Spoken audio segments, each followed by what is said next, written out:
Letras, o livro que fala.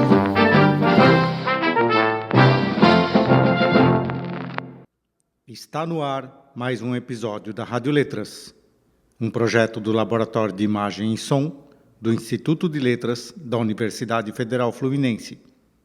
Este projeto tem apoio da FAPERJ. Olá, você está escutando mais um podcast da Rádio Letras UF. Este programa foi feito em parceria com o POSLING, Programa de Pós-Graduação em Estudos de Linguagem da UF. Neste podcast, os professores Xoan Lagares Dias e Denis Castanheira nos conduzirão pelo mundo fascinante da variação linguística. Se você ainda não sabe o que é variação linguística e a importância que isso tem no seu dia a dia, não se preocupe. Xoan e Denis estão aqui para explicar tudo. Bom programa! Olá, estou aqui com meu colega e amigo Denis Castanheira, professor de língua portuguesa do Departamento de Letras Clássicas e Vernáculas da UF. Eu sou Xoan Lagares, professor de espanhol no Departamento de Letras Estrangeiras Modernas. Ambos somos colegas do programa de pós-graduação em estudos de linguagem e estamos aqui hoje para falar um pouco sobre variação linguística, que é um tema interessante, complexo e eu acho que especialmente polêmico, né, entre os estudos da linguagem. Para começar, Denis, como você definiria a variação linguística? Bom, Xoan, primeiramente quero dizer que é uma alegria estar aqui com você, né, dividindo esse podcast. E essa pergunta que você fez é uma pergunta bastante interessante porque, de alguma forma, todos nós sabemos que existe a variação linguística, né? Porque a gente sabe que em diferentes contextos, né, em diferentes situações comunicativas, a gente vai utilizar formas diferentes, né? A gente percebe que pessoas de diferentes lugares falam palavras diferentes, utilizam expressões distintas, né? A variação é justamente essa ideia de que existem várias formas, né, de trazer ideias, né, similares. Isso é bastante interessante porque a gente aqui no nosso contexto, né, do Rio de Janeiro, a gente percebe claramente quando uma pessoa é ou não é do Rio, por exemplo, quando a gente tem uma forma como tia, né, ou tia, ou dia e dia, porque no Rio, né, a gente tem essa tendência, né, a utilizar formas como tia, dia, né, então esse chiado, né, carioca, ou seja, a gente já percebe, né, que existem essas diferenciações. E isso acontece não apenas, né, no campo sonoro, mas também nas palavras que a gente utiliza. Então, por exemplo, quando uma pessoa diz aipim, macaxeira, né? Ou até mesmo em questões mais, digamos, mais internas, né? Mais gramaticais à língua, né? Quando a gente pensa em aspectos morfológicos, por exemplo, né? Se a gente diz muito importante ou importantíssimo, né? Tem uma questão aí que envolve, né, também o perfil, né, das pessoas, né? Já existem várias pesquisas que demonstram, por exemplo, que as mulheres tendem a utilizar mais formas como importantíssimo, belíssimo, né, do que os homens. A gente percebe isso também em outros aspectos, como, por exemplo, a gente pode dizer algo do tipo você vai à praia ou tu vai à praia, ou a gente vai à praia ou nós vamos à praia, com valores ali, né, muito similares, né? Isso demonstra que existem vários pontos, né, da nossa língua que a gente pode enquadrar nessa discussão de variação linguística, né? E isso é muito interessante também porque é algo que, de alguma forma, né, a gente já percebe. É importante também a gente destacar, Xoan, que esses aspectos não estão ligados apenas, né, a essas formas, ou seja, essas formas em variação não são aleatórias, né? Elas são motivadas também pelos perfis sociais dos falantes. O que isso significa?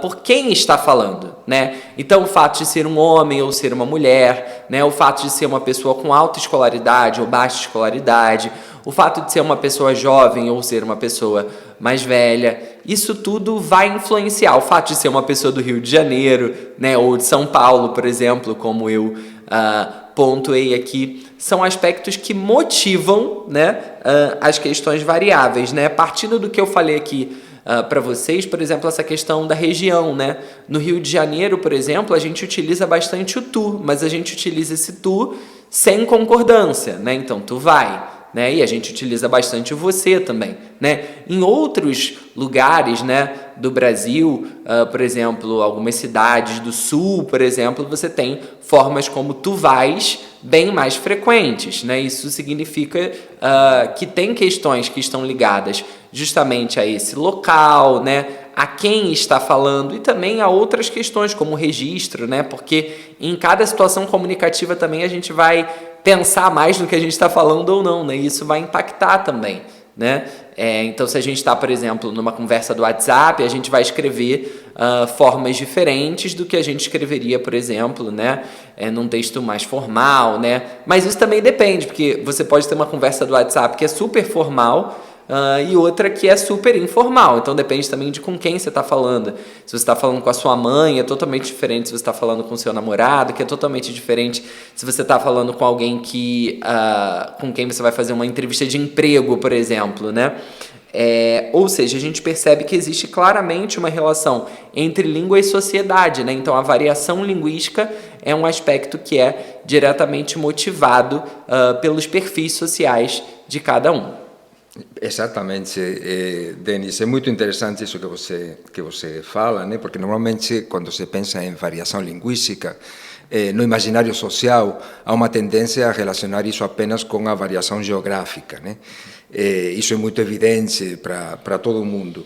Mas, na realidade, os usos linguísticos são variáveis, né? E eles estão em variação em muitas dimensões, né? Tanto na dimensão geográfica, mas também na dimensão social, tem a ver com gênero, com idade, com situação, né? Com o registro, enfim, em que se está utilizando a língua. E a linguística, né, tem como objetivo tentar entender, compreender, né, como isso funciona, descrever a língua na sua complexidade, né. Isso faz com que a gente tenha um olhar compreensivo, né, sobre essa diversidade linguística que se dá dentro do que consideramos ser até mesmo uma mesma língua, né.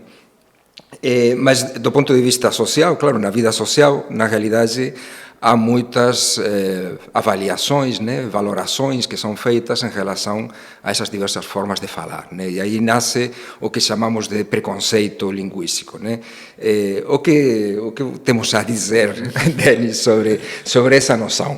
É verdade, João. Quando a gente fala de variação linguística, esse acaba sendo um tema bastante polêmico, né, principalmente fora, né, dos estudos de letras, né, dos estudos científicos, quando a gente pensa numa visão mais geral, mais lugar comum, digamos, né, do assunto. Por quê? Justamente pelo ponto que você trouxe do preconceito linguístico, né?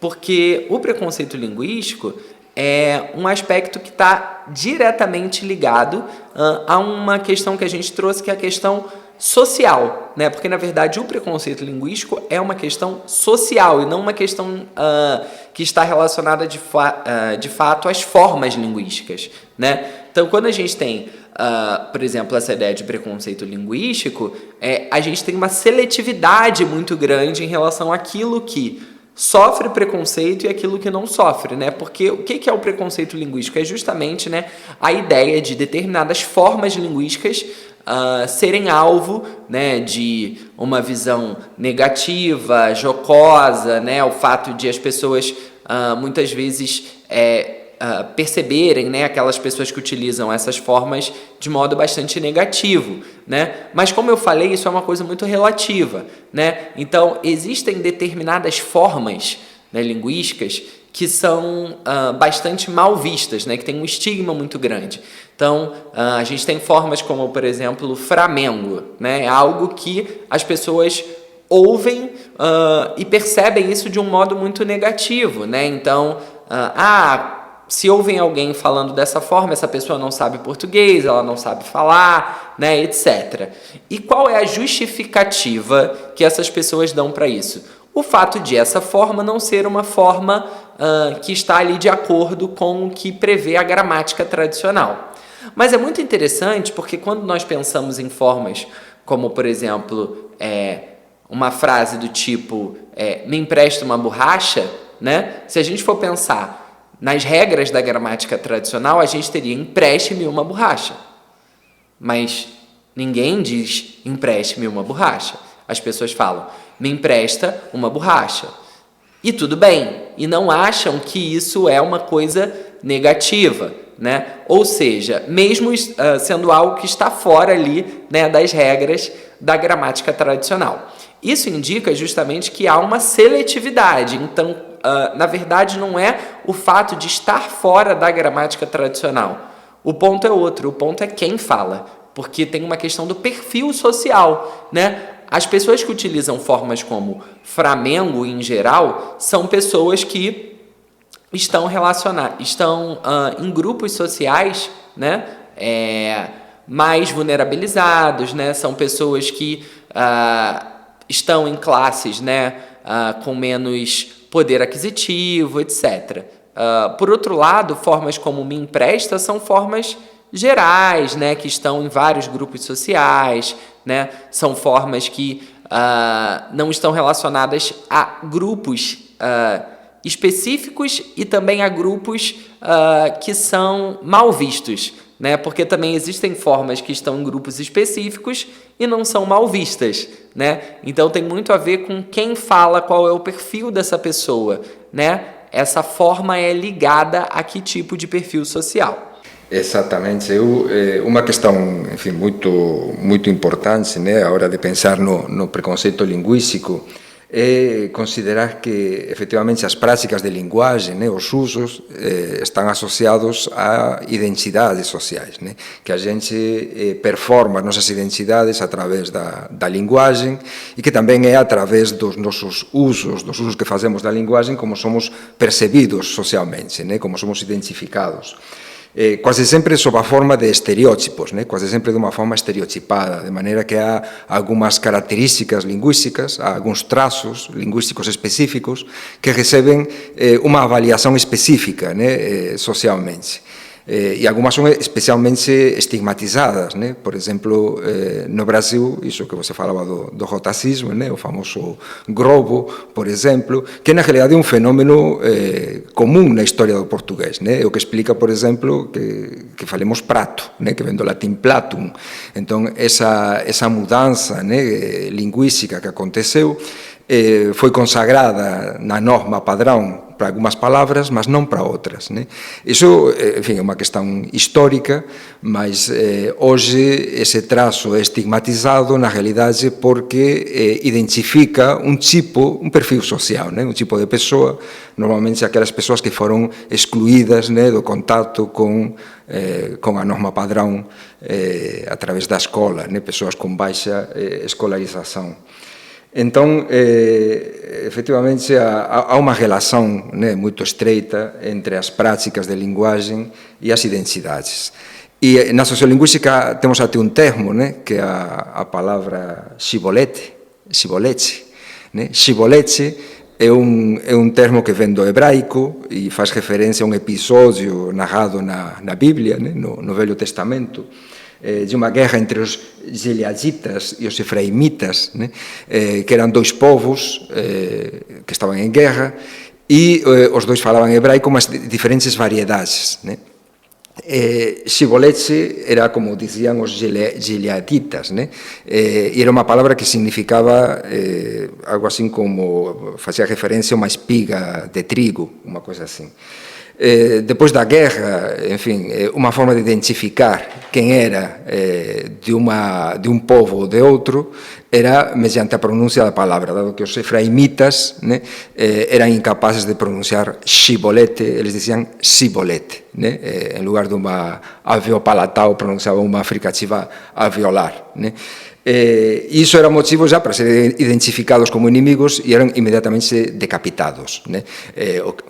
Com o qual, enfim, é um exemplo cruel que nos mostra que a variação linguística pode ser, a percepção da variação pode ser cruel, né? Hoje, essa palavra shibolete na sociolinguística identifica toda a prática de linguagem que permite identificar um grupo social, né?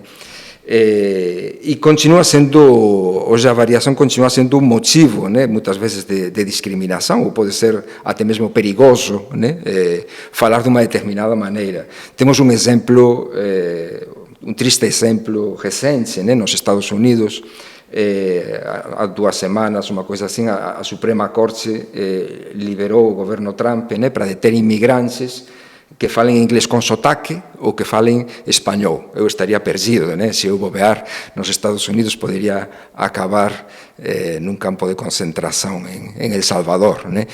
Por falar com sotaque, né? Vejam, um traço linguístico serve hoje, né, a justiça estadunidense como um elemento de suspeita razoável, né, para identificar imigrantes ilegais, né, que lá neste momento estão sendo criminalizados, né. Então, enfim, vemos que existe essa densidade, né, essa identificação entre práticas de linguagem e densidade social, que a gente é julgado, na realidade, pela forma como fala, e que isso pode ter consequências, né. Obviamente, na nossa sociedade, talvez há consequências não tão graves, mas, enfim, mas que afetam a vida das pessoas, né.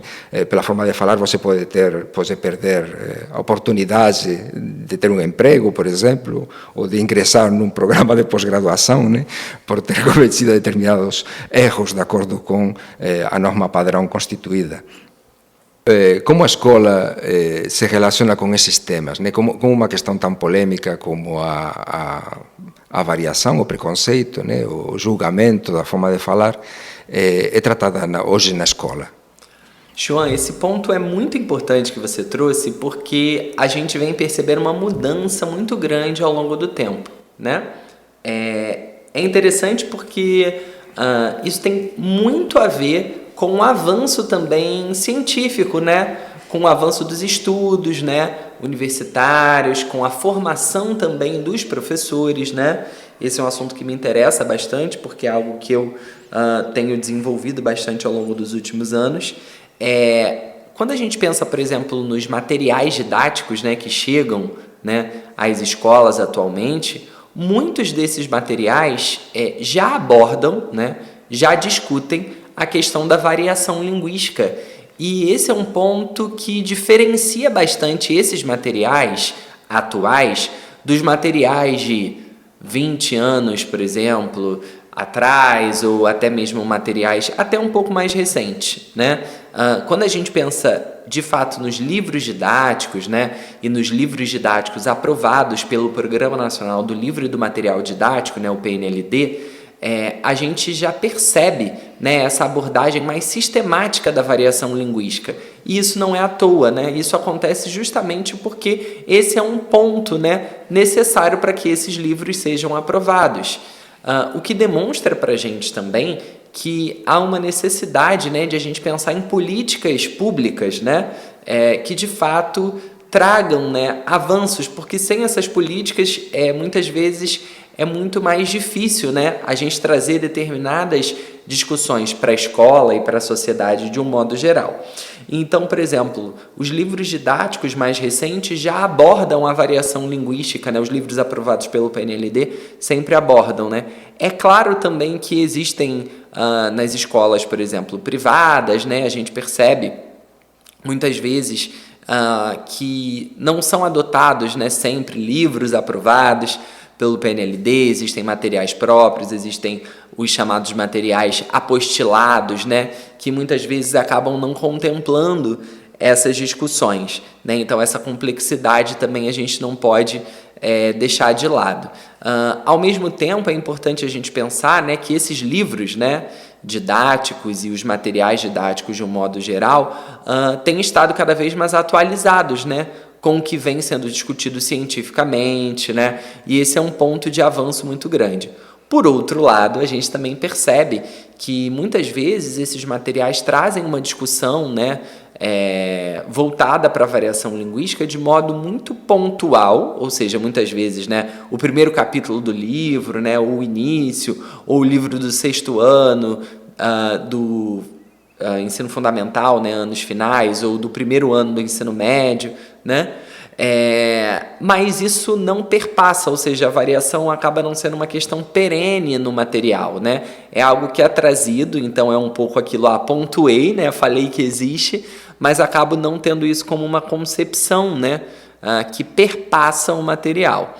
Esse ponto também é importante de a gente trazer, né? De a gente refletir, porque muitas vezes, essa sistematização ao longo, né? Então, por exemplo, você traz ali uma discussão sobre variação, você fala alguma coisa sobre, às vezes, preconceito linguístico, né? Às vezes, os tipos de variação também, né? Isso é uma coisa muito discutida, mas não vai além, né? Ou então traz aqueles estereótipos, né? Então, traz muito a variação, né? O Chico Bento, né? A variação às vezes no cordel, enfim. E tudo bem, isso não é um problema, a gente pode falar de tudo isso, mas a gente não pode parar nisso, né? Uma coisa que eu sempre falo ótimo, né, você trazer a variação no Chico Bento, mas e a Mônica, não tem variação, né? Então, assim, parece que tá só ligado ali porque o Chico Bento é entendido como um personagem regional, como se os outros também não fossem, né? Porque todo mundo é de alguma região. Então, quer dizer, a gente precisa pensar isso além, né? Então, é importante, né, a gente também atentar para o fato de os livros muitas vezes acabarem trazendo isso de um modo muito localizado. Isso se relaciona bastante também a uma outra questão, que é a questão dos vestibulares, né? Então, quando a gente pensa no Exame Nacional do Ensino Médio, né, o Enem, esse ponto é muito relevante, porque o Enem é um exame que tem uma abrangência nacional, né? É um exame que muitas pessoas fazem, né? Que é ingresso para as universidades públicas, mas também para, muitas vezes, né, para universidades privadas, enfim, né? É uma forma muito importante, né, e muito nacional, de fato, né, de discutir também questões de conteúdos, né? E nos últimos anos, né, principalmente depois do novo Enem, né, a gente percebe que em todos os anos a variação linguística é um ponto cobrado nessas provas, né? Isso acontece de modo variável, né? Eu já desenvolvi um estudo relacionado a isso com uma orientanda, a Thaís Stolano. Então, existem anos em que você tem 5 questões, tem anos que você tem 3, tem anos que você tem 10, então em cada ano você tem algo que é relativo. Parece que nos últimos anos a gente está tendo uma estabilidade, então a gente está tendo, né, as questões de modo similar, com alguns temas também que são mais recorrentes. Então a gente tem muita variação linguística ligada a questões de identidade, por exemplo. Esse é um ponto interessante, porque quando a gente pensa mesmo, né, no ensino da variação linguística na escola, ou mesmo nos contextos, né, de preparação para o Enem, né, os pré-vestibulares, por exemplo, os materiais, a gente percebe que muitas vezes o que se fala, e variação, né, quando a gente pensa no pré-vestibular, geralmente é a primeira aula, uma das primeiras, né, do professor de linguagens. E o que se fala muitas vezes são os tipos de variação, o preconceito linguístico, e é isso, né? Mas é interessante porque a gente percebe nessa análise das provas do Enem ao longo do tempo que, na verdade, esses não são os temas que mais caem, né? Então, assim, isso é interessante também, né? A gente pensar tanto nessa questão da escola, mas como nos assuntos e nas políticas públicas que também estão relacionadas ao contexto escolar, como os materiais didáticos e também o Enem. Eu sempre pensei, Denis, que a escola é em parte responsável, né, por essa identificação que se faz normalmente entre língua e norma padrão, né? A ideia de que efetivamente a língua é a norma padrão e estaria, por um lado, a língua norma, organizada, ordenada, né? E por outro lado estaria a variação, que seria meio caótica, né? Essa que é a ideia que funciona um pouco no imaginário social. E penso que hoje a responsabilidade da escola, em parte porque, enfim, a escola nasce, né, a instrução pública nasce ligada ao Estado Nacional com o objetivo precisamente de que os cidadãos tenham acesso a essa língua estável, né, relacionada à escrita, essa língua que é a língua que representa o Estado, né? As pessoas chegam na escola com as suas diversas formas de falar, né, e lá encontram a língua do Estado, que é a língua nacional na sua forma padrão, né? E o primeiro que faz a escola é convencer as pessoas de que elas falam mal, né, porque elas não falam essa língua. Essa língua é uma criação artificial, né, um modelo à escala, né? Um modelo reduzido, é produto de uma redução também formal, né? Então a escola é responsável um pouco por isso, historicamente, né?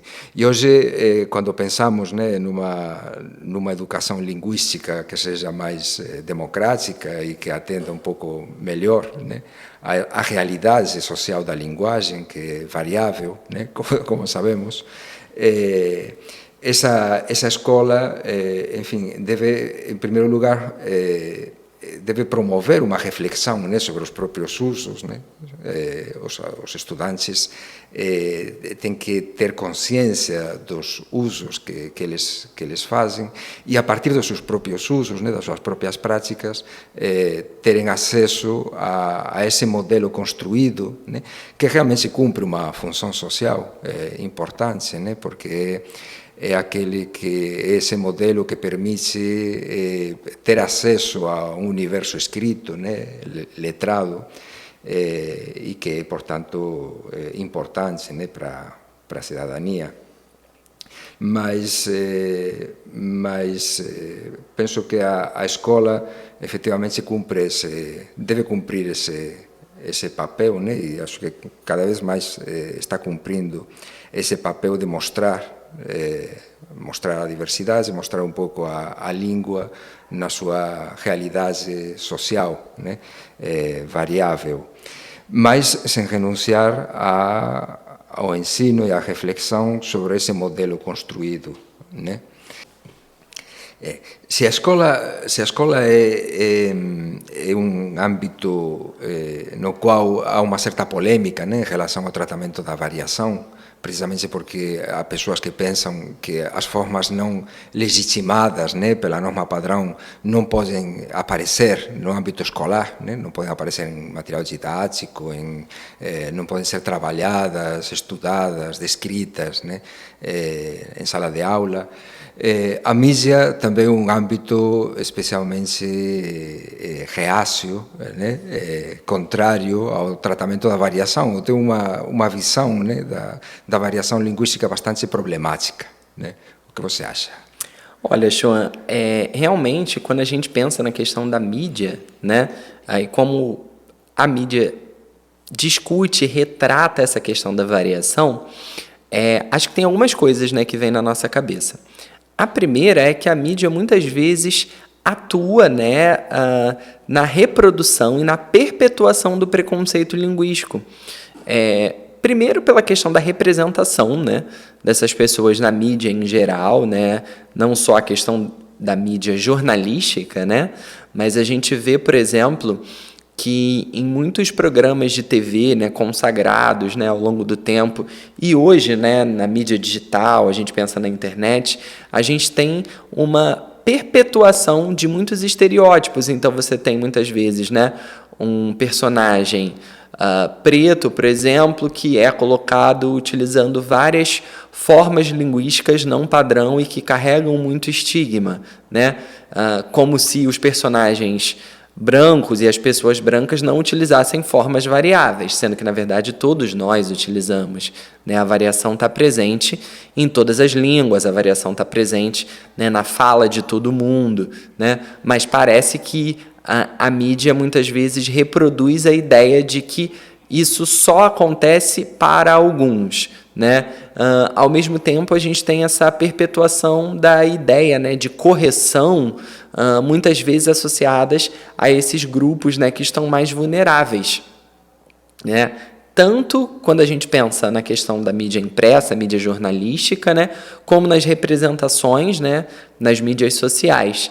Então, a gente vê, por exemplo, muitas coisas do tipo, como o exemplo que eu dei, né, anteriormente do Flamengo, né, as pessoas muitas vezes colocam, né, você vê várias páginas, por exemplo, de futebol, que para ridicularizar os torcedores, né, do Flamengo, dizem coisas do tipo: torcedor do Flamengo, né? Se fosse Fluminense não ia ser isso, né? Então a gente vê que tem uma ligação ali ao perfil social, né? Porque justamente o Flamengo é um time muito popular, e que também é um time de muitas pessoas, muitos torcedores, né? São de camadas mais populares. E aí, justamente por isso, existe muitas vezes essa ligação, né? Essa relação que é feita, e isso é reforçado, né? Sendo que, mesmo que em outras classes, né, a questão do rotacismo não seja tão frequente, existem vários outros fenômenos variáveis que são, né?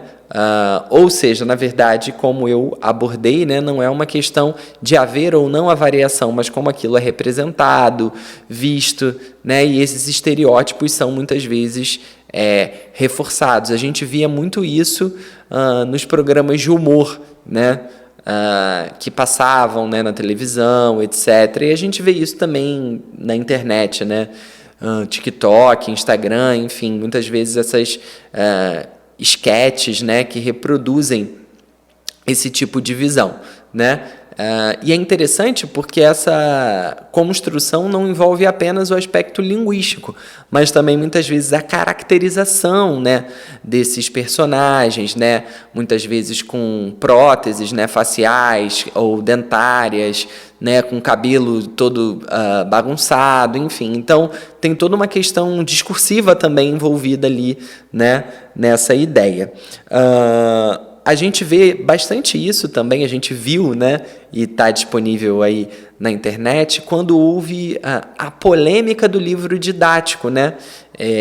Já há alguns anos, mais ou menos lá em 2011, houve uma polêmica, né, muito grande na mídia e que foi inclusive retratada, né, numa série posteriormente, né, da Globo, em que você tinha um livro didático, né, de educação de jovens e adultos, que, para falar da questão da concordância, dava um exemplo, nós pega o peixe, né? E aí justamente abordava, né, a questão da variação linguística, dizia, né, que essa é uma forma legítima, né, que existe o padrão, mas que essa forma é possível também, o que tem muito a ver, se a gente for parar para pensar, inclusive com o público, né, de educação de jovens e adultos, que é um público que muitas vezes abandonou a escola por vários motivos, está voltando, né, e utiliza muitas vezes, né, essas formas que carregam mais estigma, né? Então, tudo que está ali no livro é algo que é cientificamente comprovado, é algo que faz sentido, é algo que é coerente, mas isso foi retratado na mídia de um modo extremamente negativo, né? Então, como isso foi retratado, né? O governo está ensinando as pessoas a falarem errado, né? E, na verdade, não é nada disso, né? Então, a gente percebe também uma necessidade de a gente pensar fora dos nossos muros também, né, da universidade, como é a iniciativa daqui do podcast, né, de a gente pensar em outros públicos também, pensar em outras formas, né. E aí eu penso, Xuan, que uma questão que se coloca, né, nesse debate, que é muito importante, é se de fato todo mundo, quando fala, né, quando escreve, segue alguma norma, né? Então eu queria que você falasse um pouquinho sobre isso. Todo mundo segue normas quando fala, quando escreve? É uma ótima pergunta, aliás, associada a essa questão, essa polêmica, né, do livro didático que retratava, descrevia um fenômeno de concordância variável, né? Neste caso, mostrando que há outro tipo de construções que são possíveis, que têm uma explicação, né, que se dá em outras línguas, né, porque nem todas as línguas tem o mesmo sistema de concordância do português ou das línguas românicas, e que para muitos jornalistas aquilo era simplesmente caos, né? Era uma forma não gramatical, né? Uma das coisas que mais chama a atenção das pessoas normalmente, né? E aí a gente tem que insistir muito na educação linguística para para que isso seja compreendido, né, é que todas as formas de falar, todas têm gramática, né, que é impossível falar sem gramática. E que em Nós Pega o Peixe, ou Os Meninos, né, há uma gramática implícita, né, há uma estrutura que se repete, né, as pessoas, por exemplo, na construção Os Meninos, né, a marca de plural está no determinante, no artigo e não no substantivo, mas só pode estar aí, né, a construção Os Meninos não existe, né, não se dá, portanto há uma regra categórica ali, né, há uma regra.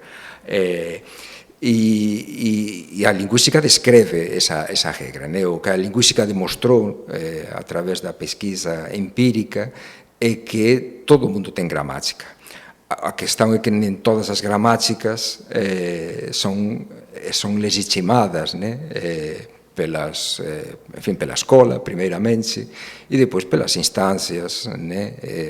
Como dizia antes, do Estado Nacional, não? Que identificam a língua.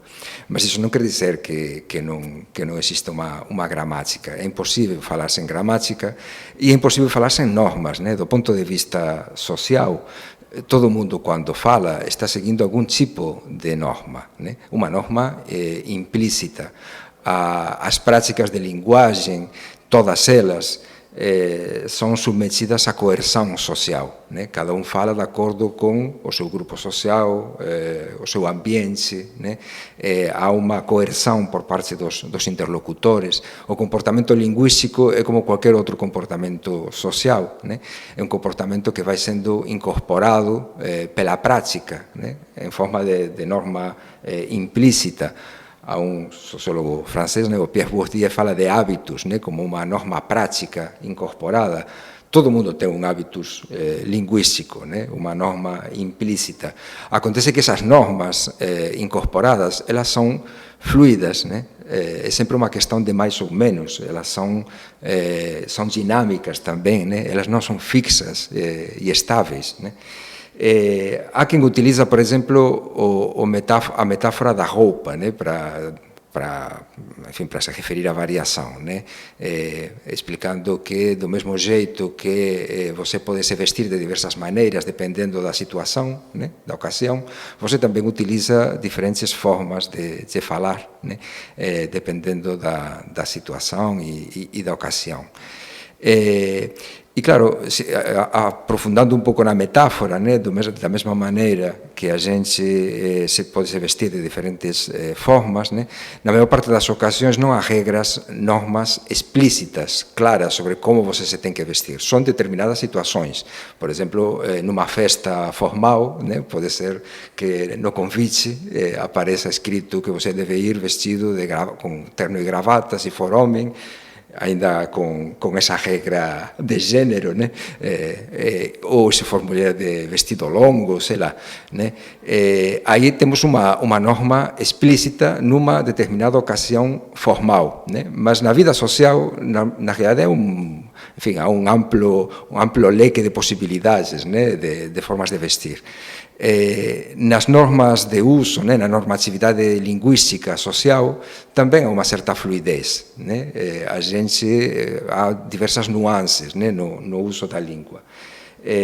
Mas todo mundo segue normas, né? O que é categórico, né, o que é fixo e estável é precisamente essa norma padrão, que é uma elaboração, né, histórica, artificial, que acaba sendo como uma espécie de modelo reduzido da língua. Bom, Xuan, diante desses pontos que você trouxe, né, aqui na sua fala, uma coisa que me chamou bastante atenção foi que você falou bastante sobre correção, né? Então, será que você pode falar um pouquinho mais como se elaboram esses modelos de correção, né? Quem manda na língua, enfim, você poderia falar um pouquinho mais sobre isso? Pois do mesmo jeito que há normas implícitas, né, no uso social da linguagem, que a gente pode respeitar mais ou menos, né, que é sempre uma questão de mais ou menos, a norma padrão, né, é já uma norma explícita, que funciona quase como uma lei, né? A gramática normativa é como um texto legal, é um texto normativo, né? que acaba com essa fluidez, né? Que estabelece distinções categóricas para aquilo que na prática social é sempre gradual, né? E flexível, né? Então, por exemplo, formal e informal, né? É muito comum as gramáticas normativas dizerem isto é formal, isto é informal. Na vida social, entre o formal e o informal, há um mundo de possibilidades, né? De mais ou menos formalidade. E depois estão as nuances, né? E as práticas que você pode fazer para criar efeitos de sentido, né? Com o uso da linguagem. Então, o que faz a gramática normativa é reduzir, né? É uma redução formal da língua, né? Só que essa redução acaba funcionando como lei, né? É uma redução que está muito associada historicamente à escrita, né? E a um ideal de uso linguístico próprio de uma minoria letrada, né? E essa gramática normativa vai constituindo uma tradição, né? Que também é relativamente flexível. Obviamente, elaborar um modelo de correção, né, é em si mesmo um ato de poder, né? Indica poder e autoridade. Por isso, a norma padrão tem uma clara dimensão política, né? E por isso é uma questão conflituosa, porque afinal, quem decide, quem tem autoridade, de onde sai essa autoridade, né, para determinar o que é e o que não é correto, né? É sempre uma questão conflituosa, né? E o conflito é bom que exista conflito, né? É bom que exista conflito porque aí está a dimensão política da questão, né? No caso do português, né, essa tradição normativa é uma tradição especialmente flexível, né? Se comparamos, por exemplo, com outras línguas, uma língua próxima como o espanhol, né? Que tem um centro normativo institucional, né? Numa academia, que é uma academia da língua, né? A Real Academia Espanhola é uma academia da língua, que com outras academias associadas, né, dos países hispânicos, estabelece modelos de correção, uma gramática normativa, a ortografia é feita académica, né, feita pela academia, dicionários normativos, isso já desde o século XVIII. No mundo lusófono, né, no mundo da língua portuguesa, isso não acontece. A tradição normativa é, como diz Carlos Alberto Faraco, né, uma tradição difusa, né, é uma tradição autoral, né, que se manifesta em obras autorais, em gramáticas de autores. Há autores que ganham autoridade um pouco pela repetição, né? Pelo uso, né, dessas gramáticas, desses instrumentos gramaticais na escola, né, porque acabam virando referência. Mas é uma tradição difusa, né, não associada a uma instituição, e uma tradição especialmente flexível, né? Muito mais flexível do que as pessoas pensam, né? Quando alguém me diz, eu aqui sigo a gramática normativa, eu sempre pergunto, qual? Né? Qual delas? Porque na realidade temos várias, né? Há diferenças, isso é uma coisa que Faraco também explica muito bem, né? Há diferenças grandes entre os diferentes instrumentos normativos, né? Entre gramáticas e dicionários, em relação à regência, por exemplo, né? Enfim, em muitos aspectos, né? De maneira, isso eu acho que é até positivo, né? Termos uma tradição flexível, né? Para a língua portuguesa, né? Uma tradição normativa mais difusa. Mas isso deve ser explicado, eu acho. As pessoas têm que saber, né, que não há uma gramática normativa, que é uma tradição normativa relativamente flexível, né? E que, portanto, os modelos de correção são flexíveis. Ótimo, Xuan. Você está comentando aí vários pontos, né, relacionados a essa questão da norma padrão, né, do papel da gramática normativa. E aí eu acho que fica uma pergunta, né, que é a seguinte: é possível, né, a gente consegue prescrever sem proscrever? O que você acha? Eu acho, espero que sim, né? Normalmente os linguistas somos acusados de sermos defensores do vale tudo, né?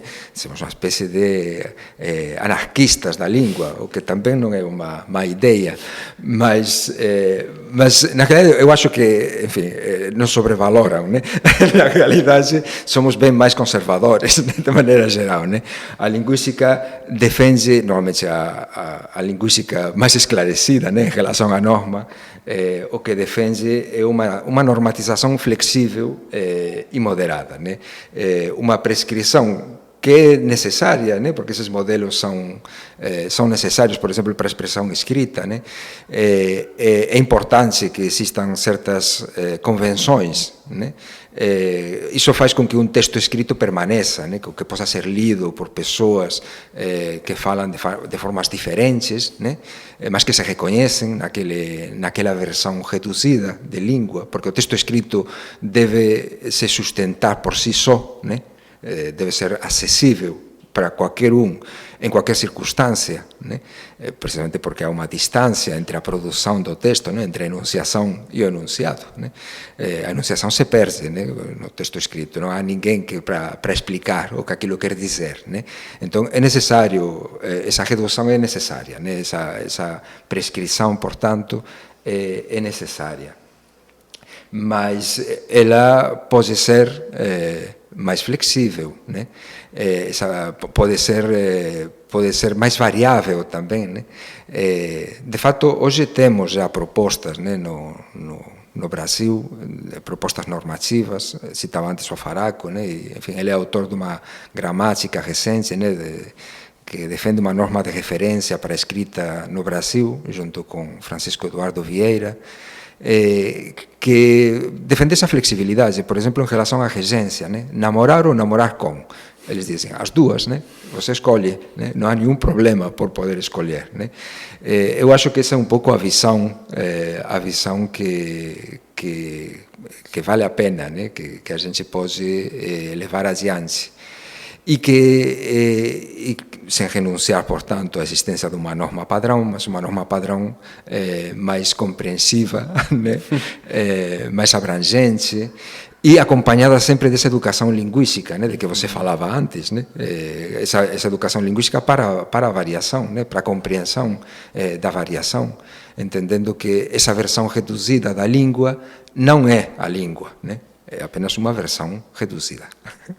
É verdade, João. Eu penso que a gente precisa, né, avançar e sistematizar cada vez mais a questão dessa pedagogia da variação, né, de a gente discutir mais, tanto na formação docente, né, como também na nos materiais, né, nos exames, e também para outros públicos, né, porque eu penso que é uma forma também de a gente popularizar esse debate. Diante disso, Xuan, eu fico pensando, né? Então, qual é o problema normativo brasileiro? O que você acha?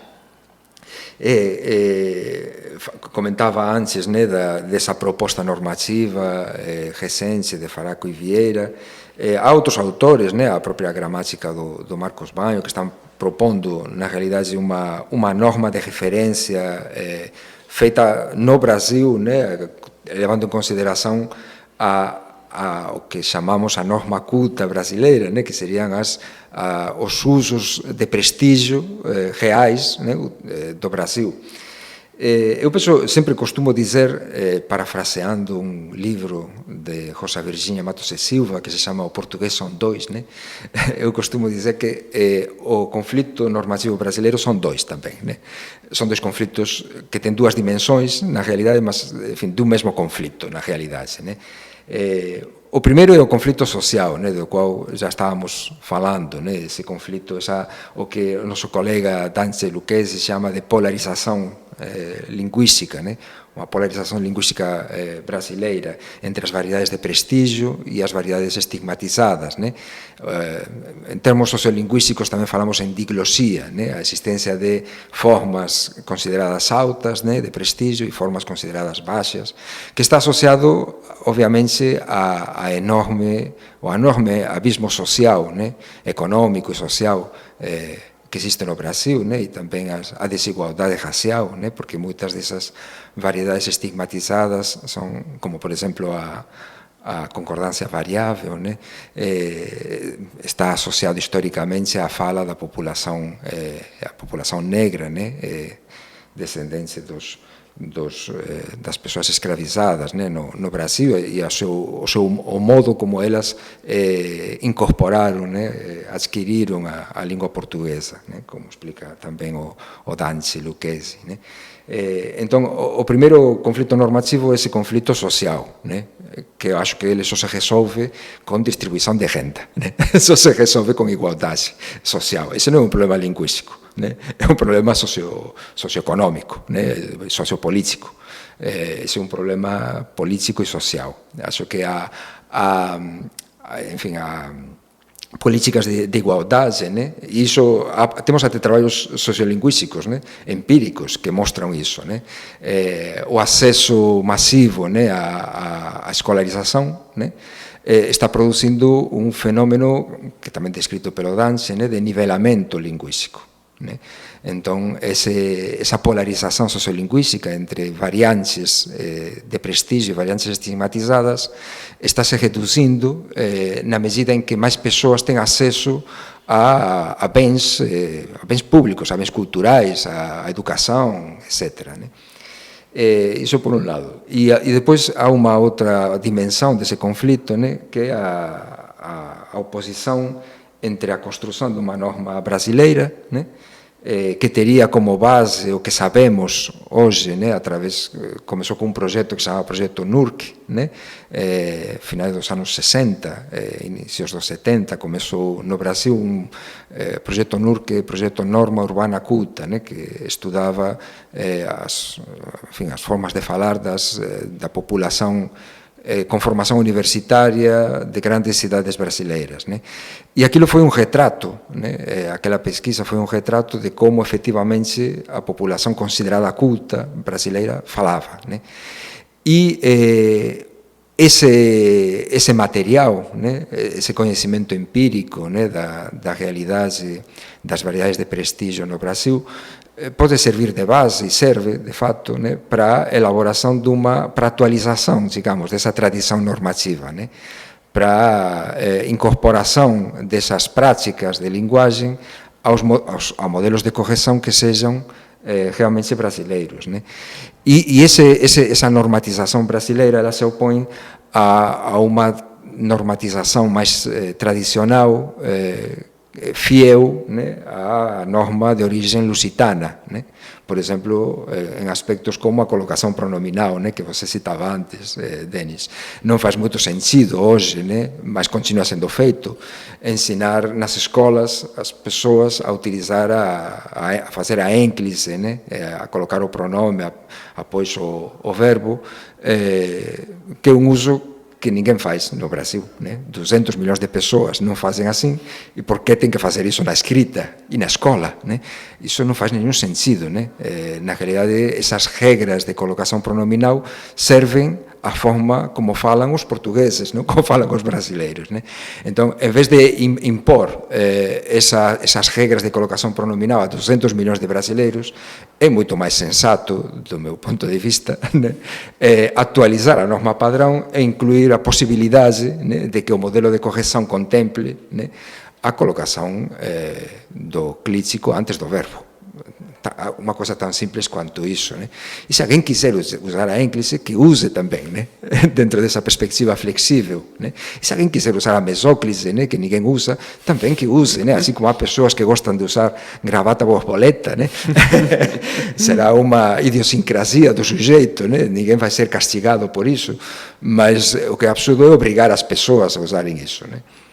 Bem, falamos muito aqui, bastante, né, sobre variação e norma, que é um tema complexo e polêmico, e mesmo, enfim, o que a gente se pergunta, né, Denis, é como conseguimos falar com as pessoas, né, considerando que efetivamente a normatividade social é onipresente, né, que as pessoas pensam em variação sempre, como é lógico, né, associando as práticas a determinadas identidades, né, e que tem a sua própria, todo mundo tem a sua percepção, né, sobre o valor, né, das variantes.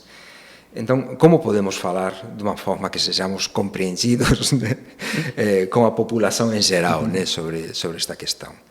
Olha, Sean, realmente esse é um desafio gigantesco, né? Quando a gente pensa não só em variação linguística, né, mas em produção científica, porque ainda é um desafio muito grande dentro da universidade, penso eu, em todas as áreas, né, a gente conseguir fazer uma transposição, a gente conseguir ultrapassar os muros, né, a gente conseguir pensar fora, né, do que a gente produz e também dos nossos pares, né? Ou seja, a gente falar, né, sempre para as mesmas pessoas, para as pessoas que já são iniciadas no assunto, né, para as pessoas que já têm um interesse, né?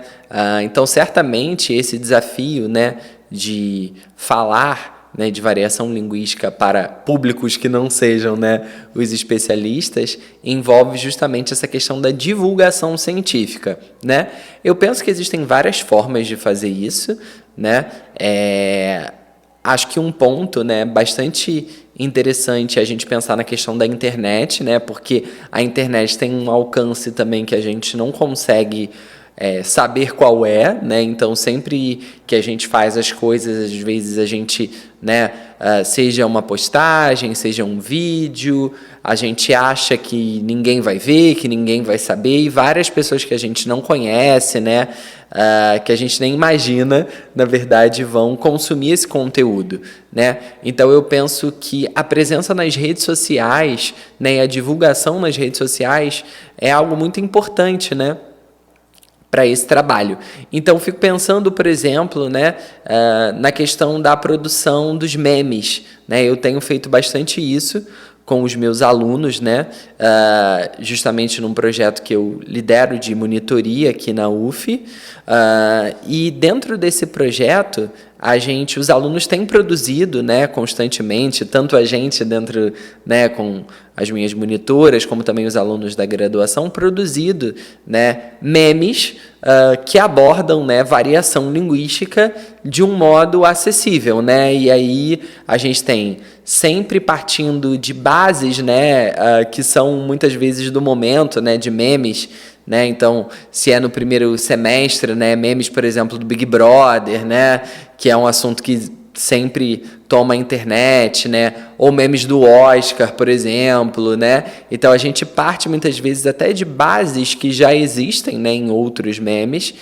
mas a gente coloca aquilo, né, ligando com variação, com norma, com preconceito linguístico, né? Então a gente tem feito isso bastante. Então os memes são uma forma, né, de a gente atuar, né, ajudar no processo de divulgação e que também chegam a várias pessoas. A gente percebe isso, né, porque no Instagram a gente consegue ter, por exemplo, esse insight, né, de ver a quantos não seguidores, por exemplo, a gente chegou, e muitas vezes a gente chega, na verdade sempre a gente chega mais a não seguidores do que a seguidores. Então isso também é um ponto, né, para a gente pensar, mesmo que essas pessoas não curtam ou não, né, mas aquilo ali chega, né. Também o trabalho com outras redes, né? Então penso que o TikTok também é um grande aliado para a gente pensar nessas questões de divulgação científica, né? A gente tem tido cada vez mais perfis em várias áreas, né, falando de modo mais direto, mais simples, né, sobre alguns assuntos, e isso tem dado bastante certo, né? A gente vê isso na medicina, a gente vê isso na nutrição, a gente vê isso em várias áreas, né? Então eu penso que essa é uma tendência.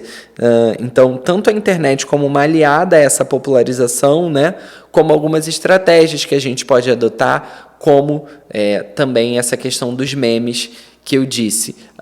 E penso também que uma forma é a questão da divulgação, né? Porque é interessante a gente falar sobre isso, porque quando a gente pensa, né, falar para o público, né, externo, isso é muito importante, mas também ainda é importante a gente falar para o público interno, né? Porque parece que também não é um consenso, né? E parece que é algo que ainda há uma resistência, né, de muitas pessoas, né, muitas vezes até mesmo dos alunos, né, em relação a essas temáticas. Então, algo também que a gente pode fazer são iniciativas como essa que a gente está tendo aqui, né, do podcast. Uma coisa que eu tenho feito também é um projeto que é entrevista com sociolinguistas. Então, são entrevistas escritas que a gente faz e depois a gente divulga isso, posta tanto no blog, né, como também a gente, muitas vezes,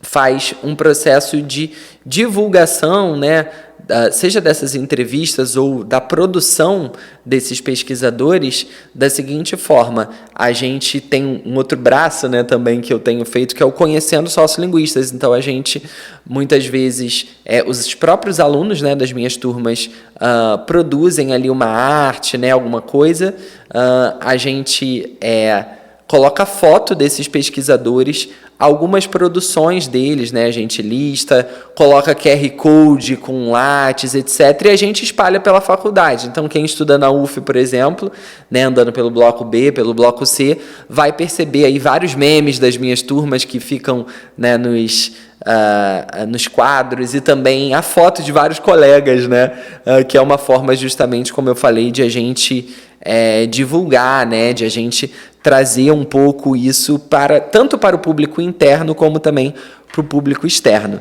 Nesse sentido, né, pegando carona nessa questão, né, de entrevistas, podcasts, né, eu quero agradecer ao professor Adalberto Miller e também a Raquel e ao Leonardo, né, que estão aqui com a gente e fazendo um excelente trabalho de divulgação científica, né, que vai ficar disponível, e eu tenho certeza de que vai atingir a muitas pessoas que vão ouvir, né, esse podcast, que vão aprender, né, e vão também... eu sempre brinco que quando as coisas estão na internet, elas são eternizadas, né, então isso vai ter uma proporção também que a gente não sabe. E agradecer também ao Choan, que é uma pessoa que eu gosto muito, admiro muito, né, uma honra muito grande estar aqui com ele. Obrigado. Posso? Não, a honra é mútua. Denis, eu também agradeço muito ao professor Adalberto, a Raquel e Leonardo pelo convite e a oportunidade de efetivamente poder falar um pouquinho fora da sala de aula, né, fora da nossa bolha, né, ter esta conversa com o querido colega Denis, enfim, em público, né, para um público maior, e tentar um pouco compensar também o trabalho feito às vezes nas redes, né, por alguns agentes conservadores, né, aqueles comandos paragramaticais de que falava o Marcos Banho, né, que propagam uma norma curta, né, como diz o Faraco também, um modelo de norma padrão muito restrito, né, e que ficam dando bronca a todo mundo por a forma como falam e tal.